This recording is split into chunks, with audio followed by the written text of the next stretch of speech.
Na taon nang nagtatrabaho sa isang hotel sa Davao City si Javon. Gusto niyang makapag-ipon ng karanasan dahil plano niyang magtrabaho sa ibang bansa bilang waiter sa Europe. Kaya sinamantala niya ang Kadayawan Job Fair nitong Huwebes, Agosto 20 sa isang mall sa Davao City para mag-apply sa mga kumpanya. Yes, kaya ano na lang ma'am. Para sa pamilya ko sa papod. Sinamantala rin ng fresh graduate na si Bianca ang job fair para maipasa ang kanyang mga aplikasyon. Nais niyang kasing magtrabaho kaagad matapos makagraduate. Ilang kumpanya na rin ang kanyang napasahan, ngunit hindi siya natanggap dahil mas pinipili ng ilang employer ang may mga karanasan.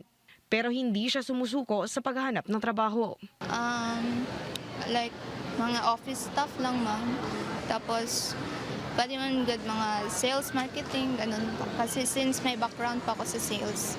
Pinangunahan ng Department of Labor and Employment o DOLE Davao City at Public Employment Service Office o PESO Davao ang Kadayawan Job Fair. Umabot sa 1,120 ang local job vacancies, habang 1,048 naman ang para sa overseas employment. In demand ang sales representative, driver, customer service, agent at technical support.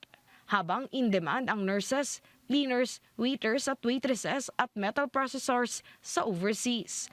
Kami sa DOLE, no, ginapan ning kamutan namo nga naagyod constant nga job fair nga ato ang ipahigayon.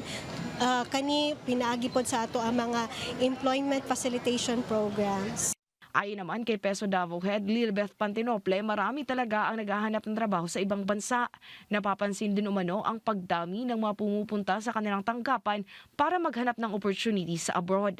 Marami rin umanong senior high school graduates ang sumali sa kanilang mga job fair.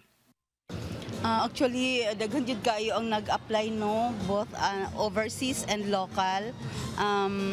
Siguro kay daghan og nawadan og trabaho.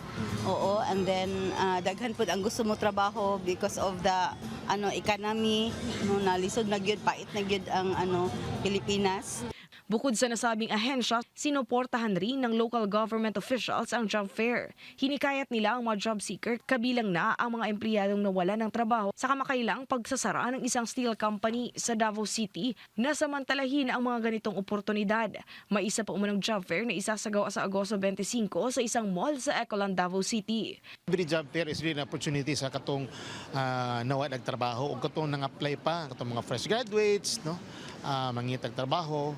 All we have to do is really come here. Sa pamamagitan ng mga ganitong aktibidad, layo ng pamahalaan at mga ahensya na makatulong sa mga residente ng Davao City at mga kalapit na lugar na makahanap na angkop na trabaho. Mula sa PTV Davao, Regine Lanuza para sa Bayan.